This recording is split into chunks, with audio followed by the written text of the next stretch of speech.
அரக்கோணம் விவகாரத்தை முன்வைத்து விசிக கம்யூனிஸ்ட் கட்சி தமிழகத்தில் ஜாதி மோதலை உண்டாக்க நினைக்கிறது என மதுரையில் பாஜக மாநில தலைவர் எல் முருகன் குற்றச்சாட்டு. மதுரை அவுட்போஸ்டில் உள்ள அம்பேத்கர் சிலைக்கு அம்பேத்கர் பிறந்த நாளில் மாலை அணிவிக்க வந்த பாஜகவினர் தாக்குதல் நடத்தி விரட்டி அடித்தனர். இதை கண்டிக்கும் விதமாக பாஜக மாநில தலைவர் எல் முருகன் தலைமையில் கண்டன ஆர்ப்பாட்டம் நடத்தினார்கள். முன்னதாக அம்பேத்கர் சிலைக்கு மாலை அணிவித்து மரியாதை செய்தார். பின்னர் செய்தியாளர்களை சந்தித்த எல் முருகன் கூறுகையில், அம்பேத்கர் பிறந்த நாளுக்கு பொது விடுமுறை விடப்பட்டுள்ளது. அம்பேத்கர் ஒரு சாதி தலைவராக அடையாளப்படுத்த முயற்சி எடுக்கப்பட்டு வருகிறது. பாஜக தலைமையிலான மத்திய அரசு அம்பேத்கரை பெருமைப்படுத்தியுள்ளது. அம்பேத்கர் ஒரு தேசிய தலைவர் மட்டுமே, ஒரு ஜாதி தலைவர் அல்ல. அம்பேத்கர் புகழை பாஜக உலகம் முழுவதும் எடுத்து செல்கிறது. மதுரையில் விசிகாவினர் பாஜகவினர் மீது திட்டமிட்டு தாக்குதல் செய்து வருகின்றனர். தாக்குதல் தொடர்பாக தமிழக அரசு உரிய நடவடிக்கைகள் எடுக்க வேண்டும். திருமாவளவன் ஜாதி அரசியலை கையில் எடுத்து உள்ளார். அரக்கோணம் இரட்டை கொலை 2 நபர்களுக்கு உள்ளான மோதலாகும். அரக்கோணம் விவகாரத்தை வைத்து விசிக கம்யூனிஸ்ட் ஆகிய கட்சிகள் தமிழகத்தில் ஜாதி மோதலை உண்டாக்குவதே நோக்கம். திருமாவளவன் அடிப்படை அரசியலை இழந்து ஜாதி அரசியலை கையில் எடுத்து உள்ளார். கொரோனாவை தமிழக அரசு உரிய நடவடிக்கைகள் எடுத்து வருகின்றன என கூறினார். பிறந்த தினம் கொண்டாடுவதோடு கிடையாது. அவருடைய பெருமைகளை போற்றும் விதமாக சிறப்பு கலாச்சார ரயிலானது இந்தியா முழுவதும் விடப்பட்டது. அண்ணல் அம்பேத்கர் அவர்களுடைய வாழ்ந்த வீடு, அண்ணல் அம்பேத்கர் அவர்கள் பிறந்த இடம், அண்ணல் அம்பேத்கர் அவர்கள் கடைசியாக இறந்த இடம், அண்ணல் அம்பேத்கர் அவர்கள் லண்டனில் வாழ்ந்த வீடு, அண்ணல் அம்பேத்கர் அவர்கள் மும்பையில் இருந்த வீடு, அண்ணல் அம்பேத்கர் அவர்கள் புனேல தீட்சா எடுத்த இடம், இப்படி பஞ்சதீர்த்தம் 5 இடங்களை புனித இடங்களாக அறிவித்து அந்த 5 இடங்களிலும் நினைவிடங்களை உருவாக்கி நாட்டுக்கு அர்ப்பணிக்கப்பட்டது பிரதமர் நரேந்திர மோடிஜி அவர்களுடைய தலைமையிலான அரசாங்கம். அதே போல அண்ணல் அம்பேத்கர் அவர்கள் பொருளாதார நிபுணர், பொருளாதாரத்தினுடைய தந்தை. டிமானிட்டைசேஷன்ல அவரை போற்றும் விதமாக பீம் ஆப், அதாவது டிஜிட்டல் பரிவர்த்தனைக்கு மத்திய அரசாங்கத்தினுடைய ஆப் கொண்டு வரப்பட்டது. அந்த ஆப்புக்கு பெயர் பீம் ஆப் என்று பெயர் வைக்கப்பட்டது பிரதமர் நரேந்திர மோடிஜி தலைமையிலான அரசாங்கம் என்பதை நாம் எல்லாம் தெரிந்து கொள்ள வேண்டும். அதே நேரத்தில் அண்ணல் அம்பேத்கர் அவர்களுடைய டெல்லியில் 200 கோடி ரூபாய் செலவில் ஒரே வருஷத்தில் இன்டர்நேஷனல் ரிசர்ச் சென்டரை அறிவித்து அதை கட்டி நாட்டுக்கு அர்ப்பணித்தது பிரதமர் நரேந்திர மோடிஜி அவர்கள். மத்திய பிரதேசத்தில் மிகப்பெரிய ஒரு பல்கலைக்கழகம் அண்ணல் அம்பேத்கர் பெயரில் ஆரம்பிக்கப்பட்டிருக்கிறது. ஒரே வருஷத்தில் இத்தனை பெருமைகளையும் செய்தது பாரதிய ஜனதா கட்சி தலைமையிலான பிரதமர் திரு நரேந்திர மோடிஜி அவர்கள் என்பதை நாம் அனைவரும் தெரிந்து கொள்ள வேண்டும். அண்ணல் அம்பேத்கர் அவர்கள் ஒரு தேசிய தலைவர். அண்ணல் அம்பேத்கர் அவர்கள் உலகம் போற்றுகின்ற தலைவர். அண்ணல் அம்பேத்கர் அவர்கள் ஒரு ஜாதிக்கான தலைவர் அல்ல என்பதை நாம் அனைவரும் தெரிந்து கொள்ள வேண்டும். அண்ணல் அம்பேத்கரை ஒரு ஜாதிக்குள் திணிக்கும் முயற்சியை பாஜக தடுக்கும் என்பதையும் சொல்லிக்கொண்டு அண்ணல் அம்பேத்கர் அவர்களுடைய பெருமைகளை உலகம் முழுவதும் எடுத்து செல்வதில் பாஜகவுக்கு நிகர் பாஜக என்பதுதான் நாம் அனைவரும் தெரிந்து கொள்ள வேண்டும். அண்ணல் அம்பேத்கருக்கு பாரத் ரத்னா விருது கொடுத்த ஏற்படுத்தினார்கள். நேற்றைக்கு விடுதலை சிறுத்தைகளுடைய குண்டர்கள், விடுதலை சிறுத்தைகளுடைய ரவுடிகள் திட்டமிட்டு எங்களுடைய நிர்வாகிகளை தாக்கியிருக்கிறார்கள். எங்களுடைய நிர்வாகிகள் மருத்துவமனையில் இருக்கிறார்கள். இன்றைக்கு வெளியில் வந்திருக்கிறார்கள்.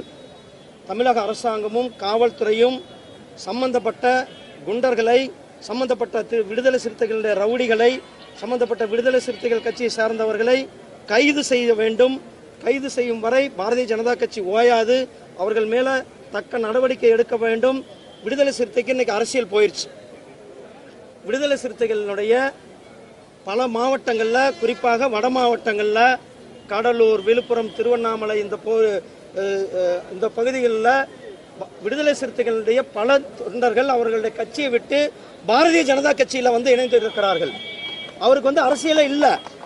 அதனால இன்னைக்கு என்ன ஆச்சு, நம்மளுடைய அரசியல் போயிடுச்சுன்னு மீண்டும் ஜாதி அரசியலை கையில் எடுத்திருக்கிறார்.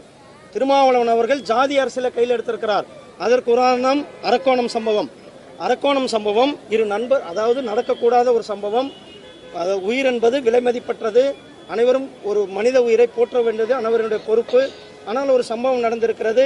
குற்றவாளிகள் தண்டனை பெற வேண்டும், குற்றவாளிகளுக்கு தக்க தண்டனை கொடுக்க வேண்டும் என்பதில் மாற்று கருத்து கிடையாது. தமிழக அரசாங்கம் காவல்துறையும் நடவடிக்கை எடுத்து குற்றவாளிகளை கைது செய்திருக்கிறார்கள்.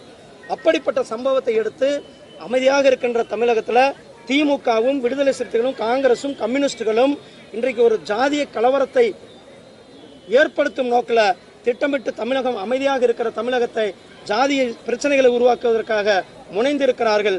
இந்த முனைப்பை அவர்களுடைய முனைப்பை உடனடியாக முளையிலேயே கிள்ளி எறிய வேண்டியது தமிழக அரசாங்கமும் காவல்துறையும். ஆகையால் விடுதலை சிறுத்தைகளை தொடர்ந்து கண்காணிக்க வேண்டும், விடுதலை சிறுத்தைகளுடைய நடவடிக்கைகளை கண்காணிக்க வேண்டும். தமிழக அரசாங்கம் விடுதலை சிறுத்தைகள் மேல கடுமையான நடவடிக்கை எடுக்க வேண்டும் என்பதை பாரதிய ஜனதா கட்சியினுடைய வேண்டுகோளாக இருக்கிறது. பாரதிய ஜனதா கட்சியினுடைய தொண்டர்கள் எப்பவுமே அமைதியானவர்கள், அன்பானவர்கள், பாசமானவர்கள், சட்டத்திற்கு கட்டுப்பட்டவர்கள். அதனால தான் அன்றைக்கு அவர்கள் தாக்கும் பொழுது கூட நாங்கள் அடி வாங்கி கொண்டிருந்தோம். ஆனால் இந்த அடி வாங்குவது என்பது ஏன்னா பாரதிய ஜனதா கட்சி நாங்கள் தியாகத்திற்கு பெயர் போனவர்கள் என்பது அனைவருக்கும் தெரியும். பாரதிய ஜனதா கட்சியினுடைய நிர்வாகிகள், பாரதிய ஜனதா கட்சியினுடைய தொண்டர்களுடைய பொறுமைக்கும் ஒரு எல்லை உண்டு என்பதை தெரிவித்துக் கொள்கிறோம். நாங்கள் அமைதியை விரும்புபவர்கள். உங்களை மாதிரி நாங்கள் சட்டத்தை கையில் எடுப்பவர்கள் அல்ல, உங்களை மாதிரி ரவுடிசம் பண்ணுபவர்கள் அல்ல, உங்களை மாதிரி கட்ட பஞ்சாயத்து பண்ணுபவர்கள் அல்ல, உங்களை மாதிரி குண்டர்கள் அல்ல நாங்கள் என்பதை நீங்கள் எல்லாம் புரிந்து கொள்ள வேண்டும். ஆகையால் விடுதலை சிறுத்தைகளுடைய தலைவர் திருமாவளவன் அவர்கள் அவர்களுடைய கட்சிக்காரர்களை கட்டுப்படுத்த வேண்டும். ஒரு தலைவருக்கு கட்டுப்படாத கட்சி நிர்வாகிகளாக இருப்பாங்க. இங்கே சம்பவம் நடந்த பிறகு எங்களுடைய நிர்வாகிகள், நான் திருப்பதியில் பிரச்சாரத்தில் இருந்தேன், என்னை தொடர்பு கொண்டார்கள். இப்படி ஆயிடுச்சுண்டு, நீங்கள் அமைதி காக்க வேண்டும், நீங்கள் எந்த விதத்திலும் நாம் எல்லை மீறிவிடக்கூடாது, அமைதியாக இருங்கள் என்று உத்தரவு போட்டதனை அவர்கள் கட்டுப்பட்டு இருந்தார்கள். ஆனால் விடுதலை சிறுத்தைகளோ இன்றைக்கு வரலும் அவர் தலைவர் இந்த சம்பவத்தை கண்டிக்கவில்லை என்பதுதான். அவரே இதை தூண்டிவிட்டு இருக்கிறார். இந்த கலவரத்தை தூண்டிவிட்டதே திருமாவளவன் அவர்கள் என்பதுதான் என்னுடைய குற்றச்சாட்டாக இருக்கிறது. ஆகையால் தமிழக அரசாங்கம் அவர்கள் மேல கடுமையான நடவடிக்கை எடுக்க வேண்டும் என்று கேட்டுக்கொள்கிறேன். நன்றி, வணக்கம். இதுக்கு என்ன காரணம்? அனைத்து நடவடிக்கைகளும் எடுத்துக்கொண்டிருக்கோம். அனைவருக்கும் தெரியும். உலகத்திற்கே சிறந்த அரசாங்கமாக தமிழகம் மத்திய அரசாங்கம் தமிழகம் விளங்கி கொண்டிருக்கிறது. நாம் கொரோனாவை தடுப்பூசி நமக்கும் கொடுக்கிறோம், உலகத்துக்கே கொடுக்கிறோம், நாம் கட்டுப்படுத்தி கொண்டிருக்கிறோம். நன்றி.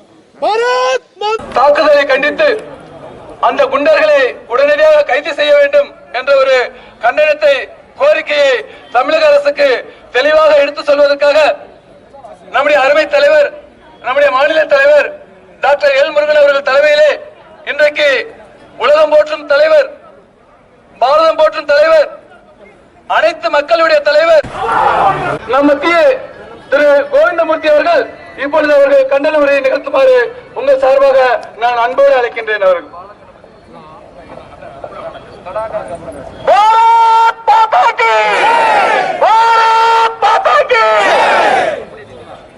அன்புள்ள பாரதிய ஜனதா கட்சியினுடைய